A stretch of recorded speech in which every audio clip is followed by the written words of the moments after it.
Case 1. Stephenport. There are cities in the world where loneliness is one of the defining experiences of modern life, where millions of people exist in close physical proximity to one another and yet remain profoundly disconnected, searching for companionship, for belonging, for someone who sees them and values them and wants to spend time with them. London is one of those cities. It is a place where you can ride the underground surrounded by thousands of people and feel entirely alone. A place where the search for human connection is real and constant and deeply understandable. And it was that search, that completely human, completely understandable desire for connection, that a man named Stephenport weaponized. Between the summer of 2014 and the autumn of 2015, four young men lost their lives in circumstances that were connected by a single thread, a thread that led back to a ground-floor flat in Cook Street, Barking, in East London, and to the man who lived there. Anthony Walgate was 23 years old. He was a fashion student, creative and full of ambition, with a life that had barely begun to take the shape it was going to take. Gabriel Kovari was 22 years old, a young man who had come to London from Slovakia with hope and energy and the belief that the city held something for him. Daniel Whitworth was 21, a chef from Kent who had moved to the capital to build a life. Jack Taylor was 25, a forklift driver from Dagenham who lived close to the area where his body would eventually be found. For young men, for different backgrounds, for different stories, for different reasons for being in East London. But their paths all converged at the same point: a dating and social app on a smartphone screen, and a profile belonging to a man who called himself Joe Dean. Stephenport was 40 years old when the last of his victims lost their life. He worked as a chef. He lived alone in Barking. And he had developed an obsession with a drug called GHB, gamma-hydroxybutyrate, a substance that in controlled medical settings has legitimate uses, but that in the wrong hands becomes something extraordinarily dangerous. GHB is colorless, nearly tasteless, and in sufficient quantities can render a person unconscious and stop their body from functioning. Port had been using and administering this substance in circumstances that he controlled completely, and the outcomes of his actions were devastating. The young men he contacted through apps and online platforms were invited to his flat. What happened to them there? The administering of substances without their knowledge or in quantities far beyond anything they could have anticipated left them unable to protect themselves. Each of them lost their life as a result of what Port did to them. And each time, Port's response was not to seek help, not to contact emergency services in the immediate aftermath, but to remove the young man from his flat and place him outside, near the churchyard of St. Margaret's Church in Barking, where the bodies were found at various points between June 2014 and September 2015.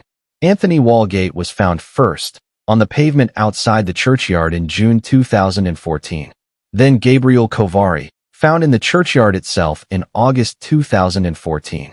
Then Daniel Whitworth, found in the same churchyard just weeks later in September 2014. And finally Jack Taylor, found near the same location in September 2015. What should have been immediately apparent to investigators, that four young men found in such close proximity to one another over such a short period of time represented a pattern that demanded urgent and coordinated investigation, was not treated with the urgency it required. This failure became one of the most significant and painful elements of the entire Stephenport story, and one that would eventually result in a major public reckoning.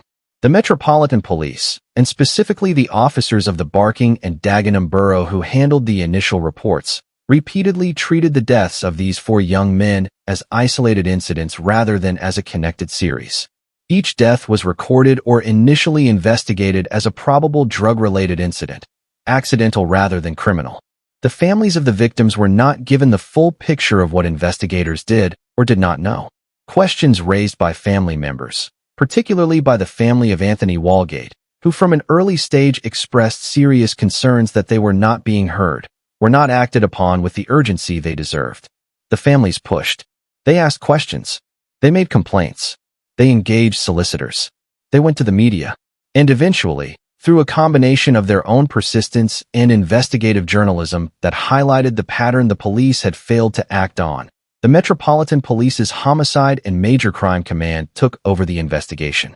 A thorough, coordinated inquiry was launched. and the evidence that had been waiting to be found began to emerge. Digital forensics played a central role.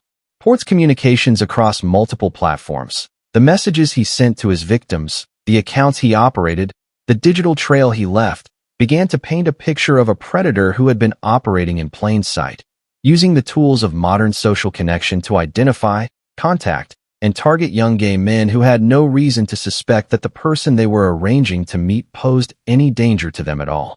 Physical evidence from Port's flat in Barking was recovered and examined. Witnesses who had known Port or had contact with him provided accounts that contributed to the growing picture of who he was and what he had been doing. The case against him was built methodically and comprehensively. Stephen Port was arrested and charged with 4 counts of the unlawful taking of life, 1 for each of his victims. His trial took place at the Old Bailey in 2016. The prosecution presented a case built on digital evidence, forensic examination, witness testimony, and the detailed reconstruction of each victim's final movements and what had happened to them. The jury heard everything. Port denied the charges. He denied responsibility.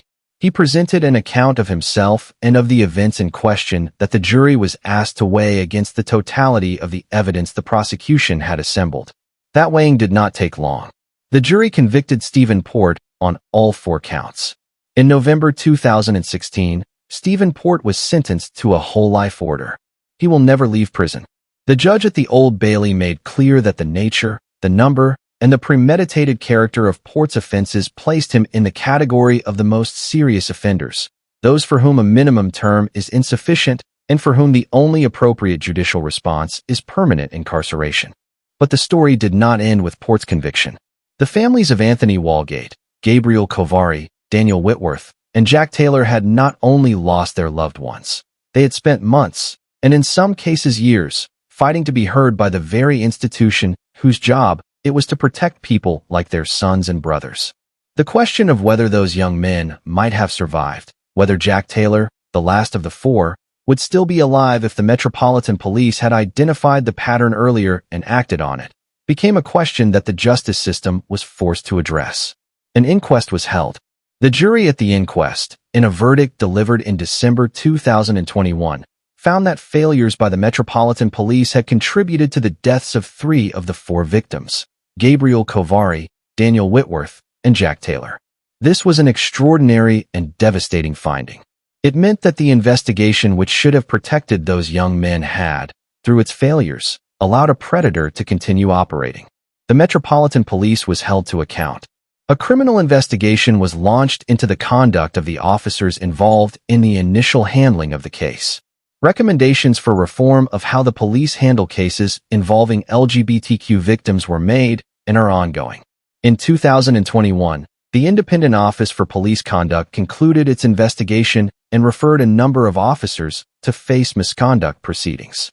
The process of accountability, for both Stephen Port and for the systemic failures that allowed him to continue, is one that continues to develop.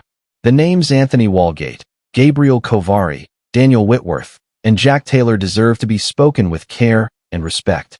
They were young men who were looking for connection in a city that can be deeply isolating. They deserve to be safe. They deserve to be protected.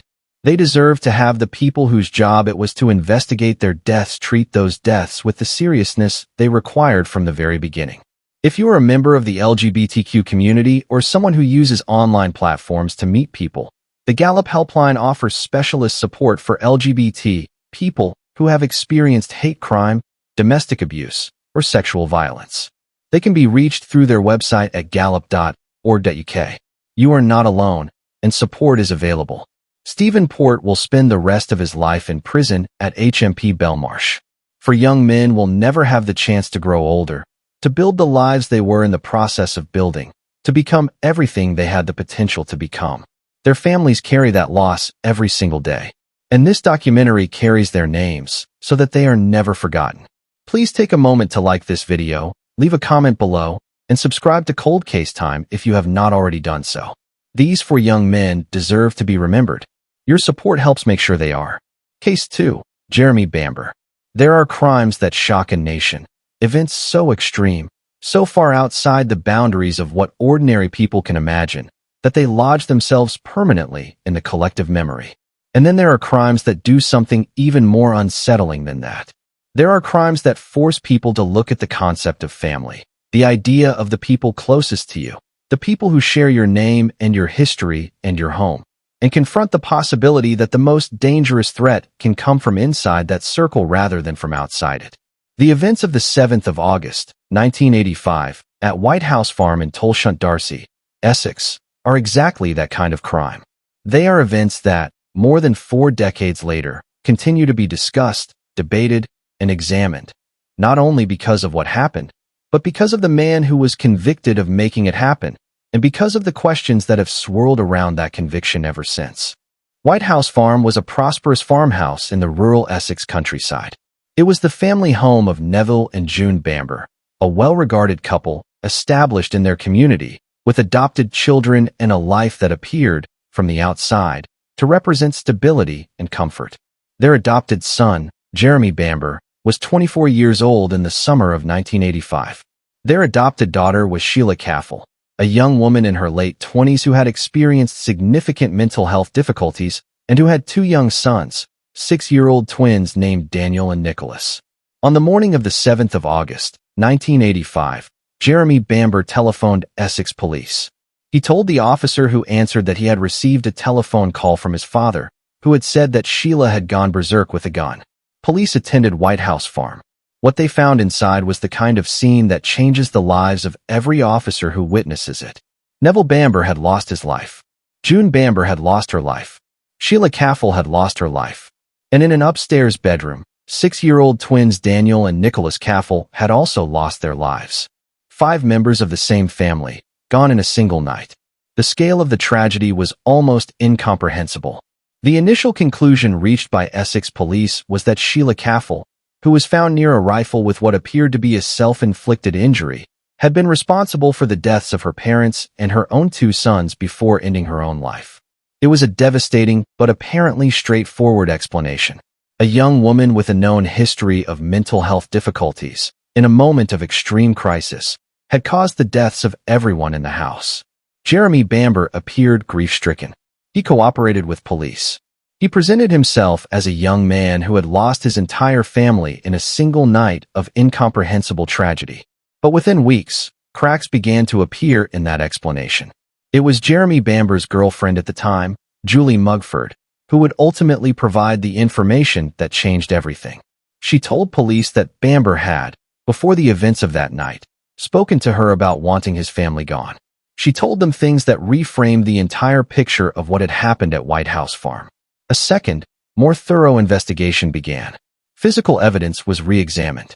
A silencer for the rifle found at the scene was discovered in a gun cupboard at the farm, a silencer that contained traces of blood matching Sheila Caffel's, and that had a scratch on it consistent with the positioning of the rifle in the way the shots had been fired. If Sheila had used the silencer during the attacks and then removed it before causing injury to herself, it would have been physically impossible for her to have been found in the position she was in with the wound she had sustained. The silencer was significant beyond measure. The evidence, reassembled and reinterpreted, pointed in a different direction entirely. It pointed at Jeremy Bamber. The prosecution case was that Bamber had entered White House Farm in the early hours of the 7th of August, 1985, and had caused the deaths of all 5 members of his family. He had then staged the scene to make it appear that Sheila was responsible before telephoning the police with the account of his father's call. His motive, prosecutors argued, was financial. He stood to inherit a significant estate, and he had, according to Julie Mugford's account, spoken of wanting exactly that outcome.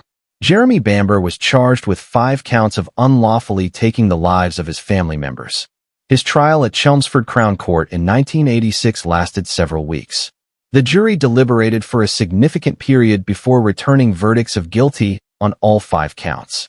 He was sentenced to life imprisonment with a recommendation from the trial judge that he serve a minimum of 25 years. That recommendation was later reviewed and upgraded. Eventually, Jeremy Bamber was given a whole life tariff. He will never be released. He has been in prison for more than 4 decades. He is held at HMP Wakefield, a prison that houses some of the most serious long-term offenders in England. And throughout all of those decades, Jeremy Bamber has maintained, consistently and loudly, that he did not commit the crimes for which he was convicted. He has pursued appeal after appeal. His case has been reviewed by the Criminal Cases Review Commission on multiple occasions. Each review, each appeal, each legal challenge has ultimately concluded without overturning his convictions. The families of Neville and June Bamber, of Sheila Caffel, and of the twin boys Daniel and Nicholas have had to navigate the decades since White House Farm, while Bamber's ongoing legal challenges have repeatedly brought the case back into public attention. For those who believe justice was done, each failed appeal represents confirmation that the right man is behind bars. For those who share Bamber's view that his conviction was unsafe, the ongoing nature of his challenges represents something else entirely. What is not in dispute is the fact that 5 people, including 2 6-year-old children, lost their lives at White House Farm in the early hours of the 7th of August, 1985. 2 small boys, asleep in their beds, did not wake up the next morning.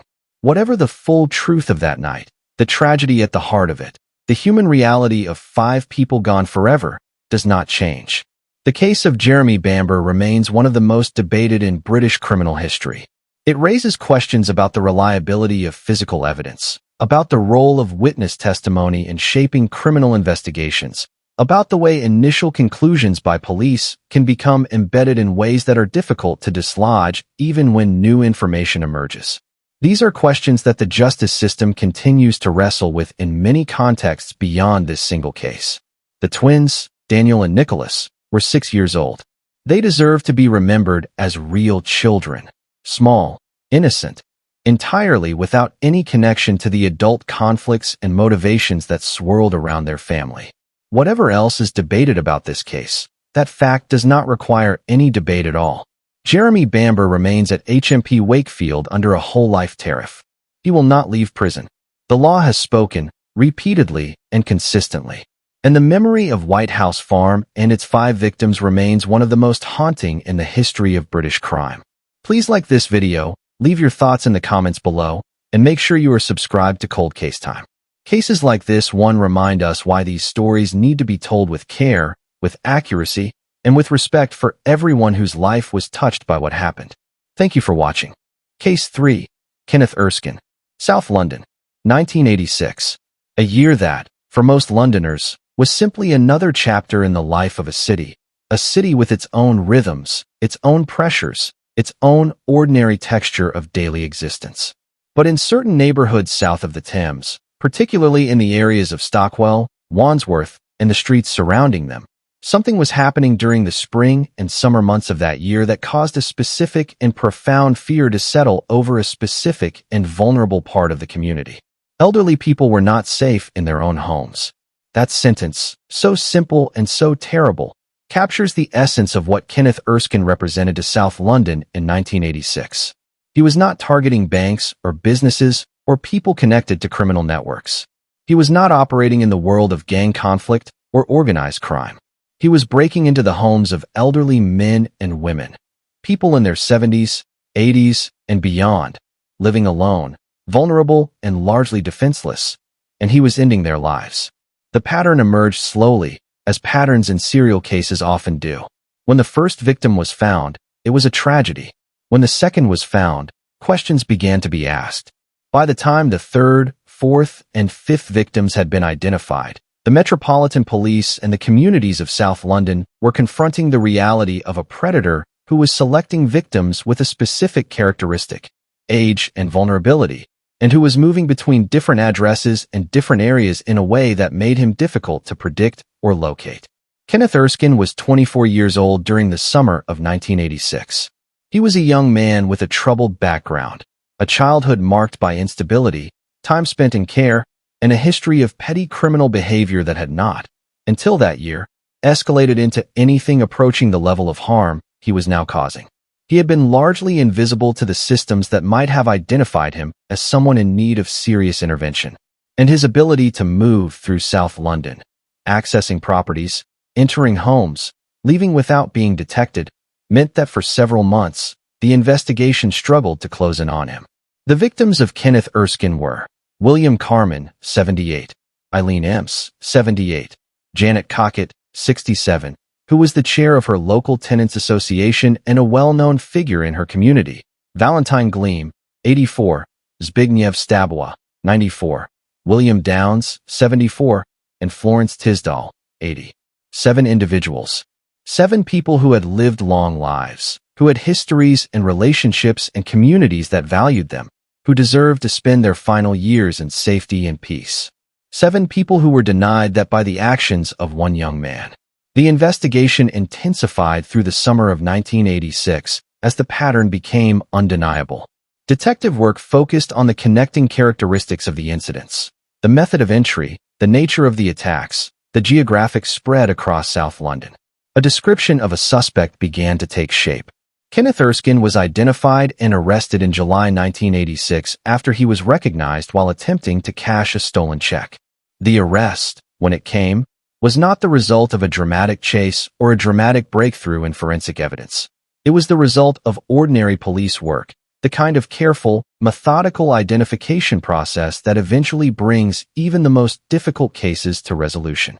When Erskine was brought in and investigated, fingerprint evidence connected him to multiple scenes. The physical evidence was compelling and comprehensive. He was charged with 7 counts of unlawfully taking the lives of his victims, as well as additional charges related to further attacks. His trial took place at the Old Bailey in January 1988.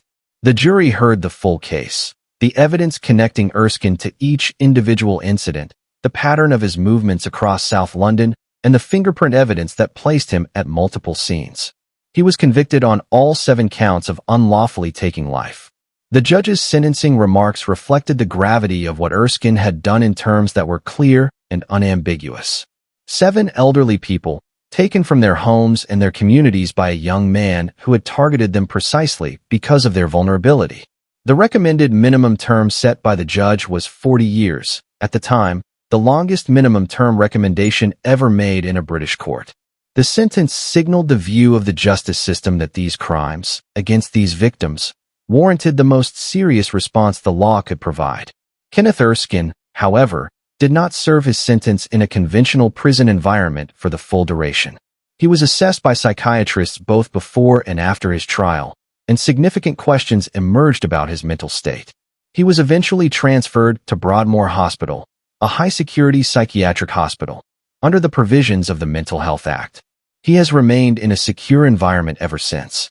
The question of Erskine's mental health and what it means for his culpability is one that courts and medical professionals have grappled with over many years. The legal position is that his convictions stand and he remains subject to the sentences imposed upon him.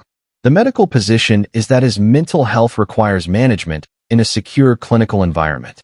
Both things can be true simultaneously, and both have been true in Erskine's case for decades. For the families of his 7 victims, the relatives of William Carman, Eileen Emps, Janet Cockett, Valentine Gleam, Zbigniew Stabowa, William Downs, and Florence Tisdall, the legal and medical complexities of what followed the trial may feel remote from the simple, central fact of their loss. They lost people they loved. Those people were taken from them in their own homes, in the one place where any of us expect to be safe. The justice system convicted the man responsible and ensured he would not walk free. That has remained true for nearly 4 decades. The case of Kenneth Erskine also speaks to something important about how society protects its most vulnerable members. Elderly people living alone represent a specific category of vulnerability, people whose physical capacity to defend themselves or seek help may be limited, whose isolation can make them both easier to target and harder for investigators to connect into a pattern. The 1980s were a different era in terms of the surveillance technology, forensic capability, and community policing structures available to investigators. But the underlying challenge, ensuring that elderly and vulnerable individuals are genuinely safe in their own homes, remains as relevant today as it was in the summer of 1986. Age UK and Independent Age are organizations that work specifically to support elderly people in the United Kingdom, providing practical assistance, social connection, and advocacy for those who may be isolated or vulnerable. Their work is a reminder that the safety and well-being of elderly people is a community responsibility, not just a policing one. Kenneth Erskine remains in secure accommodation. He has been held, in one form or another, for nearly 4 decades. The 7 people he took from their communities are remembered by their families, their neighbors, and by everyone who takes the time to learn their names and understand that they were real people whose lives had value. This documentary is one small contribution to that act of remembering. Please like this video, share it with someone who needs to hear these stories, leave a comment below, and subscribe to Cold Case Time. 7 lives, 7 families, 1 community that deserved to feel safe. Their stories matter. Case 4, Levi Bellfield. There are predators who operate in the open, who move through the everyday landscape of ordinary life, visible and unremarkable, present in the spaces where people go about their daily routines, exploiting precisely the ordinariness of those spaces as cover for what they do. Levi Bellfield was one of those predators. He worked as a wheel clamper. He drove around the streets of West and Southwest London. He was physically large, socially confident, known in his community. And beneath that surface, he was one of the most dangerous individuals to walk the streets of London in the early years of the 21st century. The crimes for which Levi Bellfield was ultimately convicted span a period from 2002 to 2004. But to understand those crimes, it is necessary to understand something about the pattern that investigators eventually identified. A pattern that pointed to a man who targeted young women and girls, often at bus stops, often at night, often at the moment they were alone and most vulnerable to a sudden, unexpected attack. The first victim whose case would result in a conviction against Bellfield was Millie Dowler, Amanda Jane Dowler, 13 years old. On the 13th of March, 2002, Millie was traveling home from school. She boarded a train at Walton-on-Thames and got off at Hersham Station, intending to walk the short distance to her home. She never arrived. Millie Dowler's disappearance triggered one of the largest missing person searches in Surrey and London's recent history. Her family, her parents Bob and Sally Dowler, and her sister Gemma, were placed into a nightmare that no family should ever have to experience. For months, they did not know what had happened to Millie. They hoped. They appealed for information. They kept her name in the public consciousness with a determination that reflected the depth of their love and their refusal to give up. 6 months after Millie disappeared, her remains were found in Woodland in Hampshire. She had not survived. What investigators discovered placed her cause of passing firmly in the category of homicide. But the identity of the person responsible was not immediately established, and the case remained open for years. While the investigation into Millie's disappearance continued in the background, 2 other attacks occurred in West London that would eventually be connected to the same individual. On the 9th of February, 2003, Marcia McDonnell, a 19-year-old student, was making her way home from Hampton Railway Station in southwest London after a night out with friends. She was subjected to a sudden, violent attack near her home and sustained injuries of catastrophic severity. She did not survive. She was found and emergency services attended, but the harm she had suffered was beyond what medical intervention could address. Marcia McDonnell was 19 years old. She lost her life on a street near her own front door. On the 22nd of August, 2004, Amélie Delagrange, a 22-year-old French woman who had come to London to study English and work as an au pair, was crossing Twickenham Green late in the evening when she was subjected to a sudden, violent attack. She was found on the green and emergency services were called, but the injuries she had sustained were fatal. Amélie Delagrange was 22 years old and far from her family in France when she lost her life on a southwest London common. The Metropolitan Police investigation that followed Amélie's passing was intensive. CCTV cameras in the area had captured footage that proved significant, footage that showed a vehicle, identifiable by its registration, in the vicinity of the attack. That vehicle was traced. Its owner was identified. His name was Levi Bellfield. The investigation that followed was comprehensive. Bellfield was investigated not only in relation to Amélie's passing, but in the context of a growing understanding that he might be connected to other incidents. Marcia McDonnell's case was revisited. The pattern of attacks, the locations, the method, the profile of the victims, was examined with Bellfield as a potential common thread. Evidence was assembled. The picture that emerged was of a man who had been operating in West and Southwest London for years, targeting women and girls in circumstances where he believed he would not be caught. Bellfield was also connected to the attempted taking of the life of Kate Sheedy, a student who, on the 14th of May, 2004, was deliberately driven over near her home in Isleworth after a night out. Kate Sheedy survived, despite injuries of extraordinary severity. Her survival, and the evidence she was able to provide, became an important part of the case against Bellfield. Levi Bellfield was arrested in November 2004. His trial at the Old Bailey in 2008 addressed the charges relating to Marcia McDonnell, Amelie Delagrange, and Kate Sheedy. The jury convicted him on all counts. He was sentenced to a whole life order, meaning he would never be released, in connection with the deaths of Marcia McDonnell and Amelie Delagrange. But the case did not end there. The investigation into Millie Dowler's passing had continued, and advances in forensic science, particularly in the analysis of material that had not been fully examined during the original investigation, eventually produced evidence that connected Bellfield to Millie's disappearance and death. In 2011, Bellfield faced a second trial at the Old Bailey, this time charged with causing the death of Millie Dowler.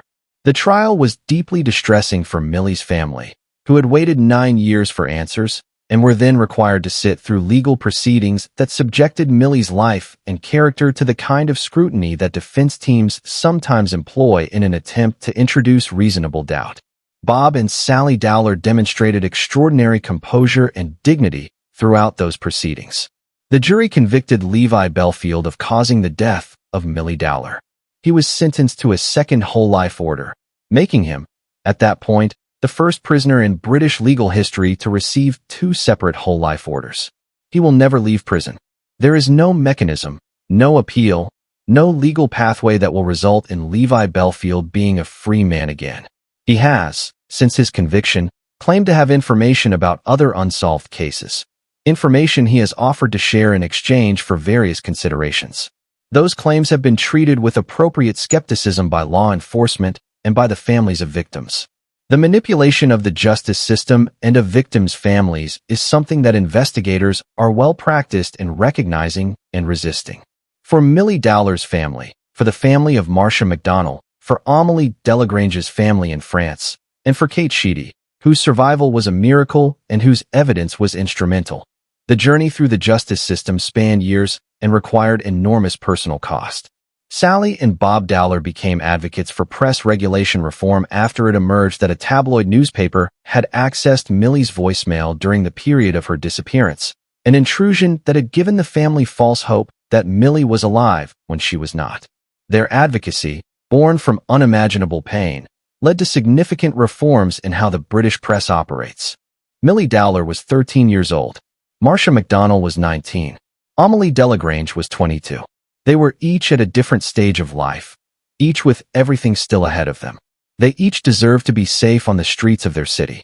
Levi Bellfield ensured they were not. And Levi Bellfield will spend the rest of his natural life behind bars as the direct consequence of that. The Susie Lampla Trust, founded in memory of estate agent Susie Lampla, who disappeared in London in 1986, works to advance personal safety for everyone, with a particular focus on loan working, stalking, and the safety of women and girls. Their resources are freely available at susielampla.org, and their work is directly relevant to the issues raised by cases like those of Levi Bellfield's victims. Please like this video, drop a comment below for Millie, Marcia, and Amelie, and subscribe to Cold Case Time. These names deserve to be remembered. These stories deserve to be told. Thank you for being here. Case 5. Michael Adebolajo. There are events that stop a nation in its tracks. Events that happen in the middle of an ordinary afternoon, on an ordinary street, in a part of a city that thousands of people pass through every week, and that nonetheless produce a level of shock and disbelief so profound that the date on which they occurred becomes permanently marked in the national memory. The 22nd of May, 2013, is one of those dates. Woolwich, southeast London. A Wednesday afternoon.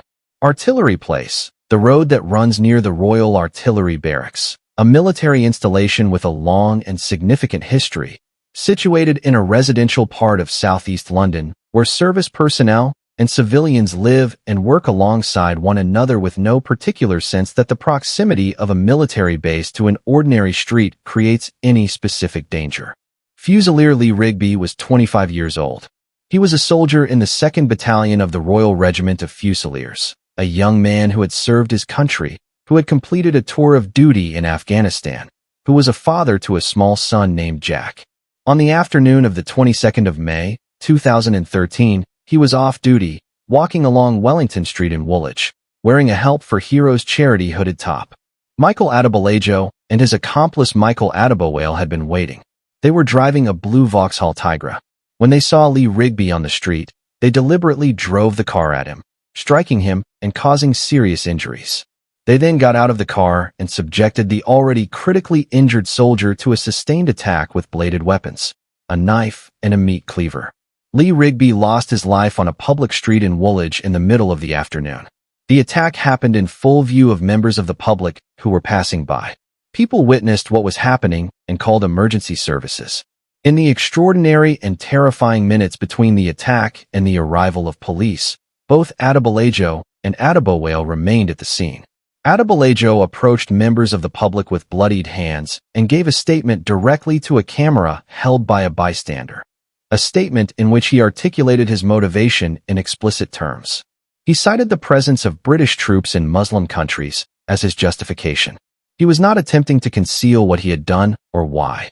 He was, in the most direct way possible, making a public declaration of intent. Armed police units arrived at the scene.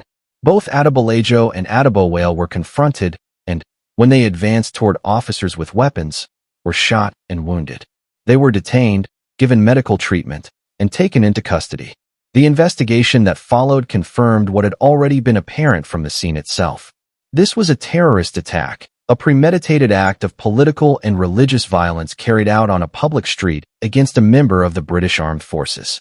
The Metropolitan Police and the Counter-Terrorism Command took over responsibility for the investigation, which proceeded with the thoroughness and seriousness that a case of this nature demanded.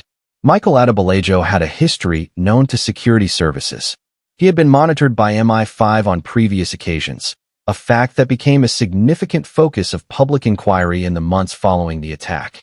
Questions about whether more could or should have been done to prevent the attack, whether the intelligence picture available to security services should have triggered more decisive intervention, were examined at length by the Intelligence and Security Committee of Parliament.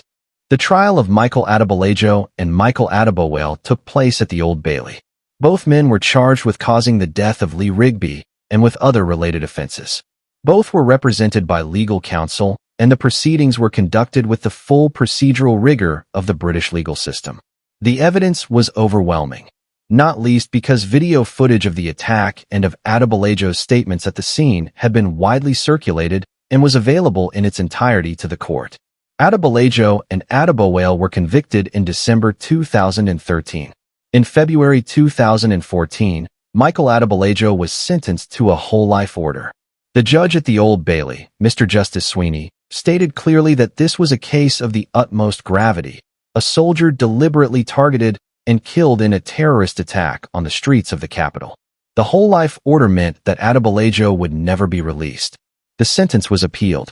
The Court of Appeal considered whether a whole life order was appropriate in this case and upheld the sentence, confirming that the gravity of the offense, the terrorist motivation, the targeting of a serving member of the armed forces, and the public character of the attack all placed this case firmly within the category where permanent imprisonment was the only appropriate response. For the family of Lee Rigby, for his mother Lynn, his siblings, and most poignantly for his young son Jack, who was only 2 years old when his father was taken from him, the sentence brought legal resolution but not personal peace. Lee Rigby's family have, in the years since the attack, become advocates for greater support for the families of those who lose loved ones in terrorist incidents. Lynn Rigby has spoken publicly about her son with enormous love and pride, describing a young man who was devoted to his son, to his regiment, and to the country he served. The Lee Rigby Foundation was established in his memory to support the families of service personnel and to provide assistance to young people in disadvantaged communities, a legacy that reflects the values of a young soldier whose life was full of purpose and whose memory deserves to be honored in exactly that way. Michael Adebolajo is held at HMP Frankland. He will never leave prison. The whole life order handed down in February 2014 remains in place and will not change. Lee Rigby was 25 years old. He was a father, a son, a brother, and a soldier. He He was walking down a street in his own city when he was taken from everyone who loved him. His name is remembered on memorials, in the foundation established in his honor, and in the hearts of a nation that was profoundly shocked by what happened on that May afternoon in Woolwich. Please take a moment to like this video, leave a comment honoring Lee Rigby below, and subscribe to Cold Case Time. These stories matter. These lives matter. And your support helps us continue telling them. Case 6. Michael Adebowale. The 22nd of May, 2013, belonged to two perpetrators, and while the case of Michael Adebolajo was addressed in Case 5, the story of that afternoon in Woolwich is not complete without examining the role and the outcome of the man who was alongside him. Michael Adebowale was not a peripheral participant or a reluctant bystander who was swept along by the actions of another.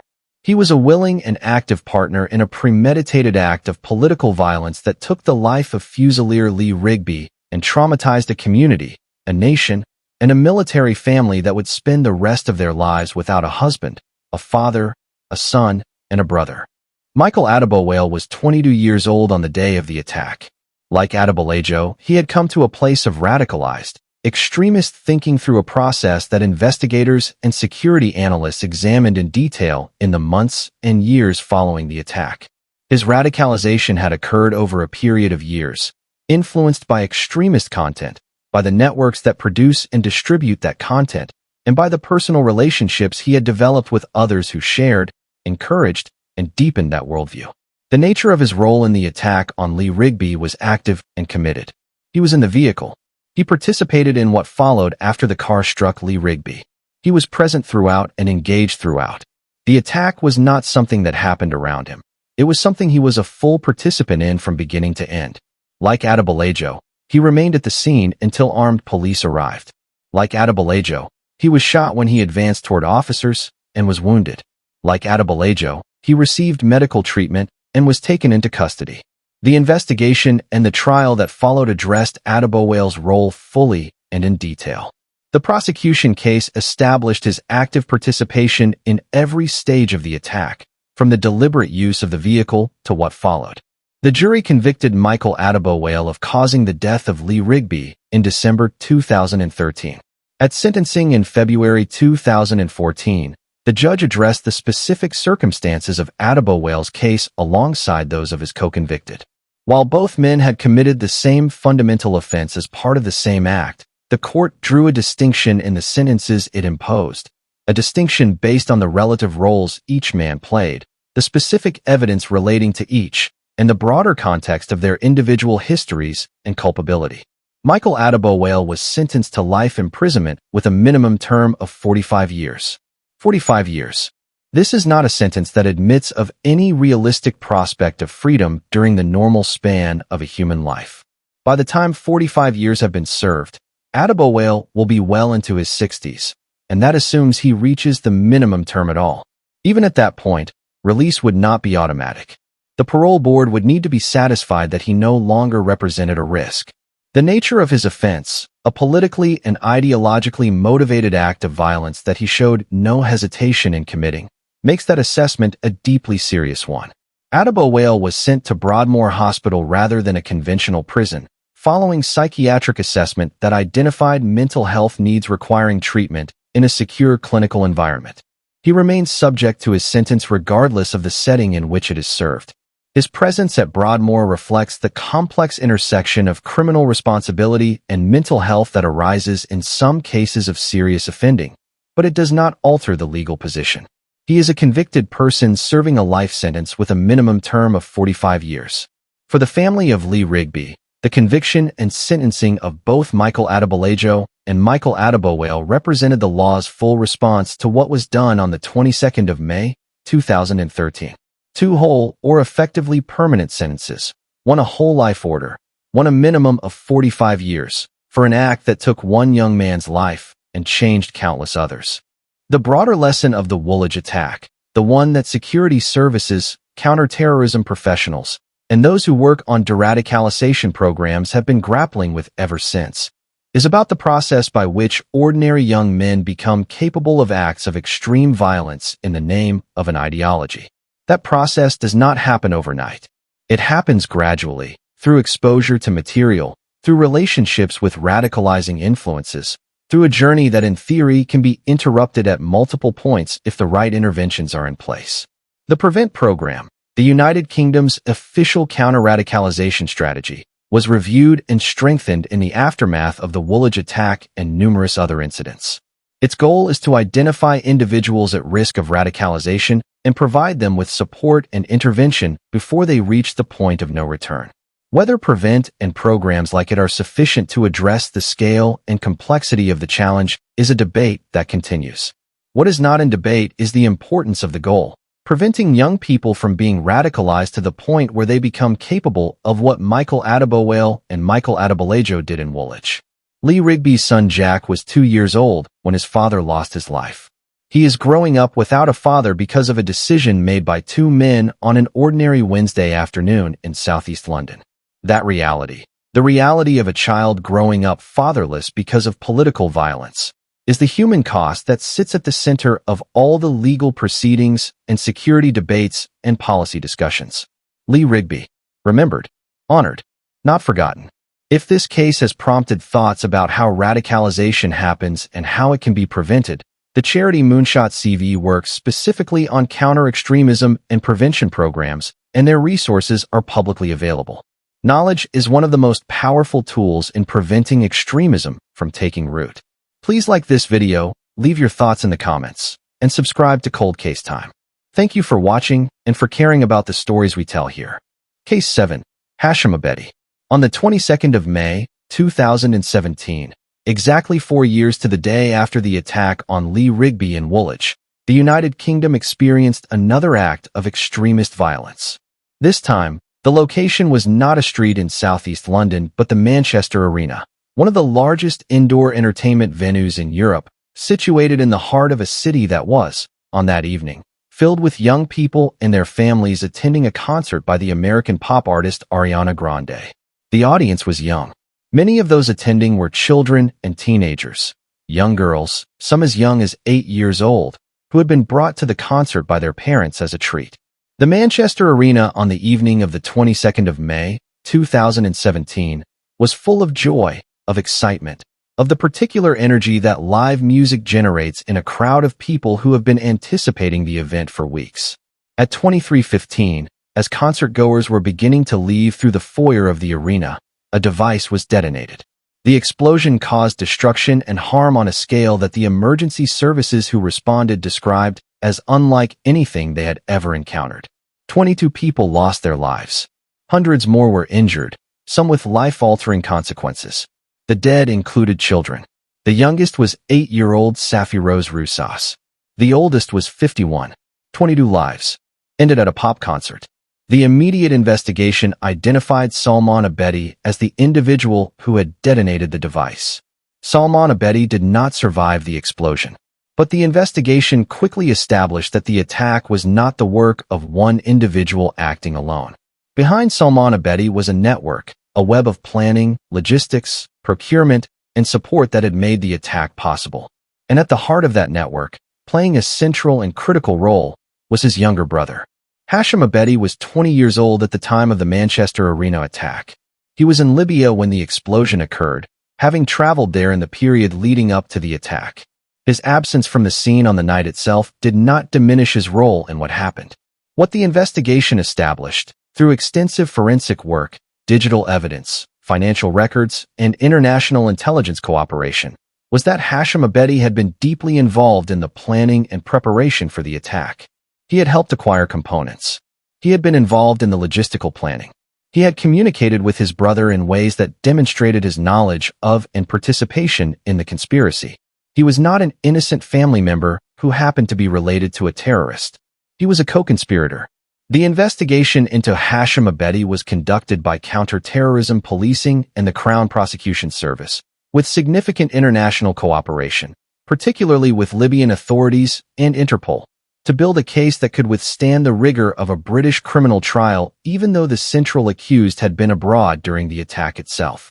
Hashem Abedi was eventually brought to the United Kingdom and charged with offenses relating to the Manchester Arena attack. His trial took place at the Old Bailey in London, the Central Criminal Court, the place where England and Wales tries its most serious cases. The scale of the evidence presented at trial was enormous. The prosecution detailed the planning of the attack, the procurement of materials, the communications between the brothers, and the specific role Hashem had played in making the attack possible. The jury heard from survivors, from family members of those who had lost their lives, and from the investigators and analysts who had spent years assembling the case. In March 2020, Hashem Abedi was convicted of 22 counts of causing the deaths of others, 1 count of attempted murder in relation to the hundreds of people injured in the attack, and 1 count of conspiracy to cause an explosion. The convictions were returned on all counts. At sentencing in August 2020, the judge addressed the case with the gravity and the language that such a case demands. The judge described the attack as one of the most devastating acts of mass violence ever carried out on British soil, an attack that targeted children and young people in a place of joy and celebration, and that left behind it a trail of grief, trauma, and loss that would extend across the rest of the lives of every person who was there that night. Hashem Abedi was sentenced to life imprisonment with a minimum term of 55 years, the longest minimum term ever imposed by a British court. 55 years. A number that requires a moment of genuine reflection. 55 years is longer than many people's entire lives. It is a number that the judge arrived at by considering the full scale of what had been done. 22 lives taken, hundreds injured, an entire city traumatized, a nation shaken, and by applying to that calculation the legal framework that the most serious cases of mass violence demand. Even with credit for time served before conviction, the minimum term is an extraordinary one. It reflects the extraordinary nature of the harm caused. The families of the 22 who lost their lives at the Manchester Arena that night have had to carry their grief through years of investigation, trial, public inquiry, and ongoing discussions about security failures and systemic lessons. The Manchester Arena Inquiry, a full public inquiry chaired by Sir John Saunders, examined how the attack was planned, whether it could have been prevented, and what lessons needed to be learned by the security services, the venue, and the emergency services who responded. The inquiry's findings, delivered in multiple volumes across several years, represent one of the most thorough post-incident examinations in the history of British security. Among the 22 who lost their lives, 8-year-old Safi Rose Rousas, 14-year-old Nell Jones, 15-year-old Olivia Campbell-Hardy, whose mother Charlotte appeared on television the morning after the attack appealing for information about her daughter, not yet knowing that Olivia had not survived. These were children. They were at a concert. They were happy, and they did not come home. Hashem Abedi is in prison serving a minimum of 55 years. He will be in his mid-70s before he is even eligible for parole board consideration, and even then, given the nature of his offenses, the prospect of release is one that the system will approach with the utmost seriousness. For all practical purposes, he will spend the rest of his life behind bars. The Manchester Arena attack and its aftermath are a reminder of why counterterrorism work, the intelligence work, the community engagement, the deradicalization programs, the international cooperation, is so essential and so urgent. 22 people went to a concert and did not come home. That must never happen again. The Manchester Memorial, known as the Glade of Light, was officially opened at Manchester Cathedral Gardens in 2022, a permanent tribute to the 22 who lost their lives. Their names are inscribed on a white marble halo that surrounds a garden. Their memory is held in stone and flowers in the heart of the city they came from. Please like this video, leave your thoughts in the comments below, and subscribe to Cold Case Time. These 22 names, all 22 of them, deserve to be remembered by as many people as possible. Thank you for watching. Case 8. Marques Walker. South London, November 2021. A city that had, over the course of that year, been navigating the complex aftermath of a global pandemic. A period in which communities had been strained, young people had been isolated from schools and social structures, and the networks of support that ordinarily provide a degree of stability to at-risk individuals had been disrupted in ways that are still being fully understood. Into that context, a 14-year-old boy named Jermaine was living his life in South London, a teenager, a child, someone who should have been focused on school, friendships, and the ordinary texture of adolescence. Jermaine did not survive the 18th of November, 2021. His passing came at the hands of Marques Walker, who was 16 years old at the time. Two young people, a 14-year-old and a 16-year-old, and an outcome that no age, no context, no explanation can make anything other than devastating. A child was taken. Another child, in committing that act, condemned himself to the kind of consequences that will define the shape of his entire young life. The details of what happened to Jermaine Cools on that November day represent a case that sits within the broader, deeply troubling pattern of youth violence in South London, a pattern that has persisted across decades and that has taken far too many young lives far too soon. Jermaine was attacked with a bladed weapon. The injuries he sustained were fatal. He did not survive. The Metropolitan Police investigation that followed worked to establish who was responsible, and the evidence that was assembled pointed to Marques Walker. The investigation drew on the range of tools available to modern homicide detectives: CCTV footage, digital evidence, forensic analysis, and witness accounts, to construct a picture of what had happened and who was responsible for it. Marques Walker was charged with the unlawful taking of the life of Jermaine Cools. The fact that both the victim and the perpetrator were young teenagers, that the entire tragedy existed within the world of adolescence, in South London communities that should have been environments of safety and development rather than violence and loss, was a fact that sat heavily over the entire investigation, the prosecution, and the trial. Walker was prosecuted and convicted of causing the death of Jermaine Cools. The sentencing took account of Walker's age at the time of the offense, because the law treats the youth of a defendant as a relevant consideration, not because it diminishes the gravity of what was done, but because the legal framework for young offenders recognizes that age and development are factors in how sentences are calibrated. He was sentenced to a significant custodial term reflecting the seriousness of the offense.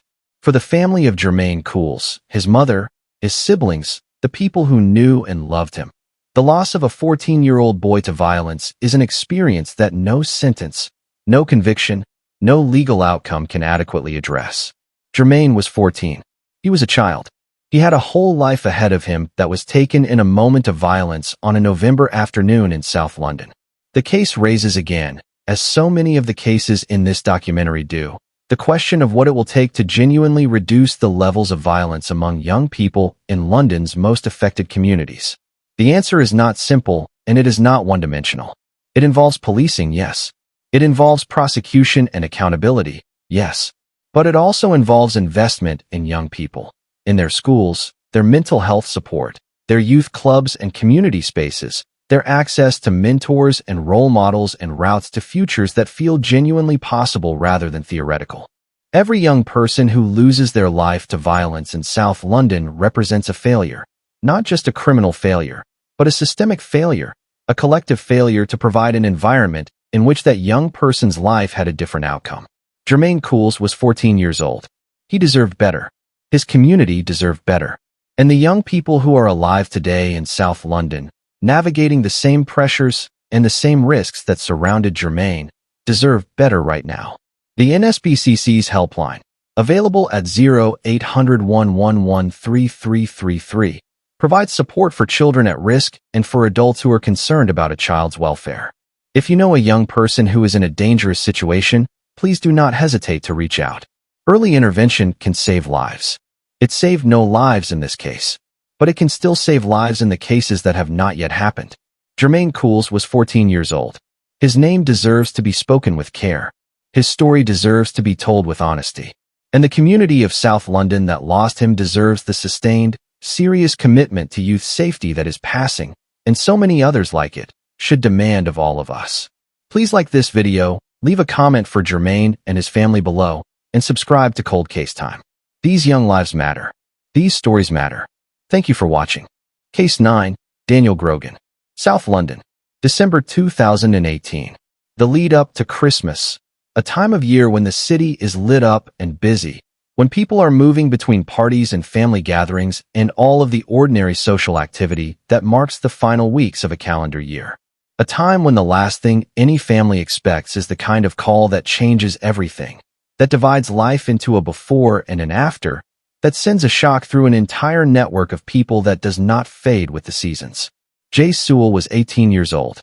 He was a young man at the very beginning of adult life, 18 years old, which in our culture represents the threshold of independence, of possibility, of the first real chapter of a life that is genuinely your own. Jay Sewell was at that threshold. He had everything ahead of him. On the 11th of December 2018, in Lewisham, South London, Jay Sewell was subjected to a premeditated attack that left him with injuries so severe that he did not survive. He lost his life. His family lost him. And the investigation that followed would establish that what happened to Jay Sewell was not a spontaneous act of street violence. It was planned. The name at the center of the prosecution was Daniel Grogan. The investigation into Jay Sewell's passing established that Grogan was the central figure in an attack that had been organized and carried out with deliberate intent. The Crown Prosecution Service built its case methodically, drawing on the forensic evidence from the scene, the digital trail left by those involved, and the witness accounts that helped reconstruct what had happened to Jay on that December evening. The investigation and prosecution were thorough. The case was presented at trial with the full weight of the evidence assembled by detectives, and the jury that heard the case were asked to consider whether the facts established beyond reasonable doubt that Daniel Grogan was responsible for the death of Jay Sewell. They deliberated and they reached a verdict. Daniel Grogan was convicted of the unlawful taking of Jay Sewell's life. At sentencing, the judge addressed the premeditated nature of what had been done. Jay Sewell had been targeted. The attack on him was not the result of a confrontation that escalated unexpectedly. It was planned. That planning, that deliberate choice to cause fatal harm to another human being, was treated by the court as a serious aggravating factor. Daniel Grogan was sentenced to life imprisonment with a minimum term of 21 years. 21 years. He will not be eligible for parole board consideration until that minimum has been served. Even then, release is not guaranteed. The parole board must be satisfied that he no longer represents a risk to the public, a determination that will be made in full knowledge of the nature of the offense for which he was convicted.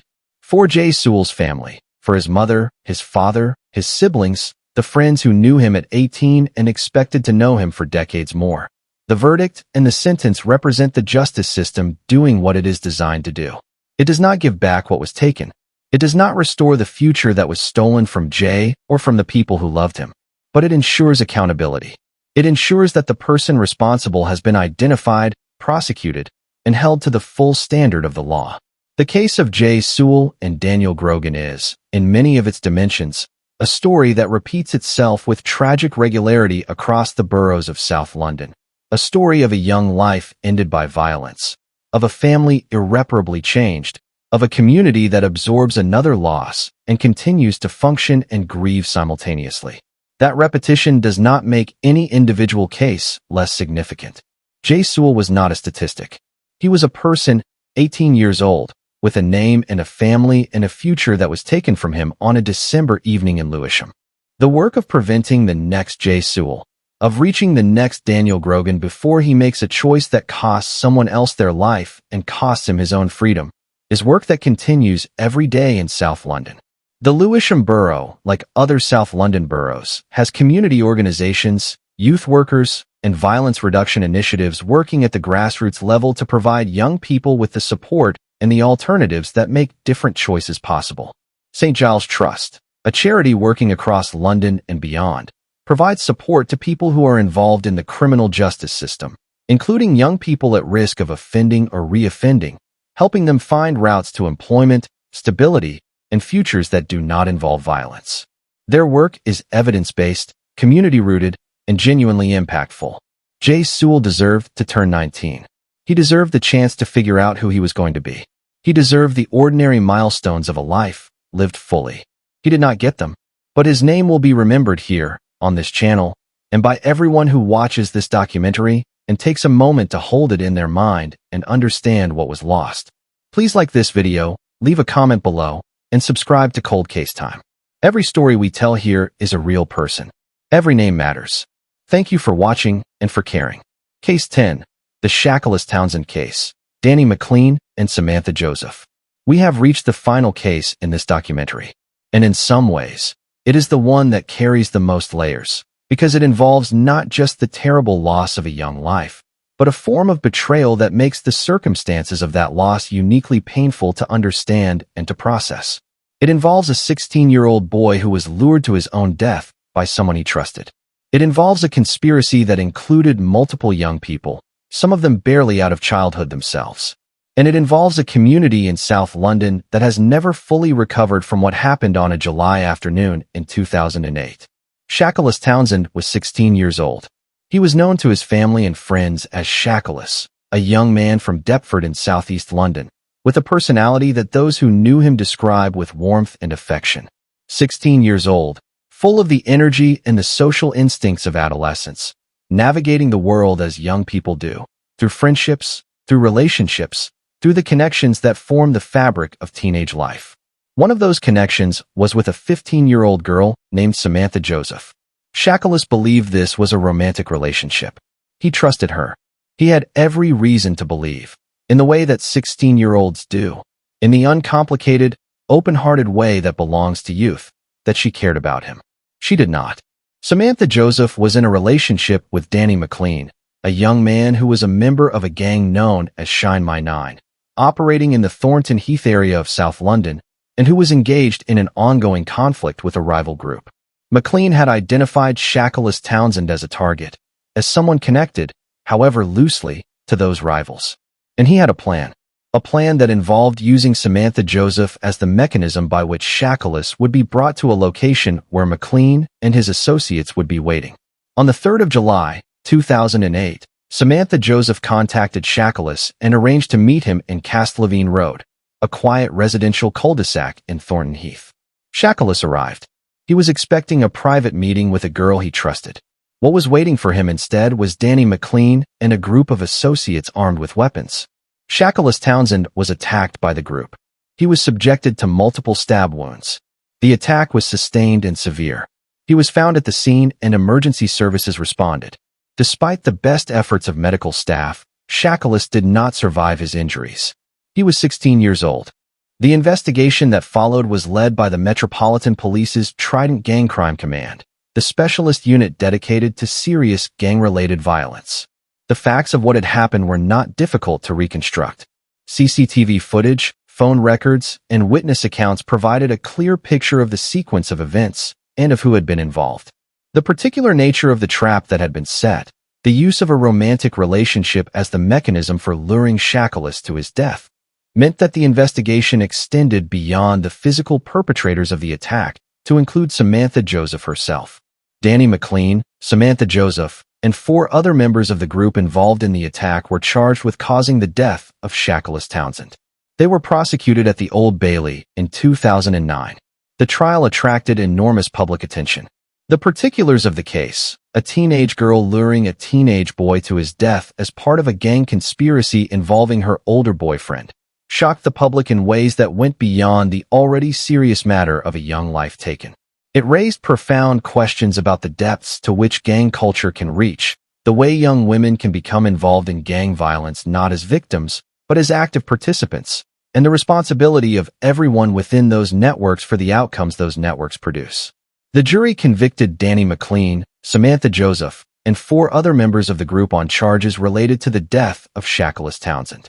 The sentences imposed on the convicted reflected the various levels of their individual involvement in the conspiracy. Danny McLean, as the architect of the trap and the leader of the attack, received a life sentence with a minimum term of 15 years. Samantha Joseph, whose role as the instrument of the deception was central to how the attack was made possible, also received a life sentence. The minimum terms for the various defendants ranged from 10 to 15 years, depending on the individual roles they played. The case of Shakilus Townsend became, in the years that followed, one of the cases most frequently cited in discussions about young people and gang violence in London. The specific mechanism of the honey trap, the use of a romantic or personal relationship to deliver a victim into danger, is not unique to this case, but Shakilus's story brought it into sharp focus in a way that changed how people talked about it. Youth workers, school teachers, and those involved in gang outreach programs began to address this specific form of manipulation explicitly in their work, because recognizing the pattern is one of the most important ways of protecting young people from it.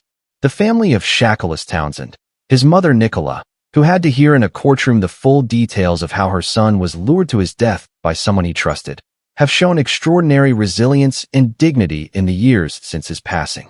Nicola Townsend has spoken publicly about Shakilus, about the person he was and the future he should have had, with a love that comes through in every word. She has engaged with youth organizations and schools, contributing to the conversation about how to prevent other families from experiencing what hers experienced. Shakilus was 16 years old. He was trusting. He was young. He was betrayed by someone he cared about, in the service of a gang conflict that had nothing to do with who he was as a person and everything to do with the violent logic of a criminal network that measured its standing by its willingness to harm people. Danny McLean and Samantha Joseph and the 4 others convicted alongside them all received sentences that held them accountable in the eyes of the law. The minimum terms have, for some of them, already been reached, which means that the parole board may have considered their cases. Whatever the outcome of those individual parole considerations, the conviction stands, and the accountability that was demanded by Shakilus's death was delivered by the Old Bailey in 2009. Throughout this documentary, across all 10 cases, we have told the stories of individuals whose actions caused irreversible harm to real human beings and to real communities. From Stephen Port in Barking, to Jeremy Bamber in Essex, to Kenneth Erskine in Stockwell, to Levi Bellfield in West London, to Michael Adebolajo and Michael Adebowale in Woolwich, to Hashem Abedi and the 22 lives taken in Manchester, to Marques Walker and 14-year-old Jermaine in South London, to Daniel Grogan and Jay Sewell in Lewisham, and finally to Danny McLean and Samantha Joseph, and the trap that took Shakilus Townsend from his mother and his community in Thornton Heath. Each of these cases is a story about the full and terrible cost of violence. But each of these cases is also a story about something else. About investigators who worked for years to build the evidence needed to bring those responsible to justice. About families who refused to accept silence and demanded accountability. About communities that absorbed unthinkable losses and kept going. About a justice system that, however imperfect and however slow, ultimately delivered verdicts and sentences in every single one of these cases. Justice does not undo loss. It cannot restore the lives that were taken or repair the families that were broken. But it matters. It matters to the families who waited for it. It matters to the communities that needed to know that the law applied equally and seriously to the most serious offenses. And it matters to the broader project of a society that believes accountability is not optional. If this documentary has raised thoughts or concerns about any young person in your life who may be at risk from gang involvement, from manipulation, from the kind of dynamics that surrounded Shakilus Townsend's final hours, please reach out for help.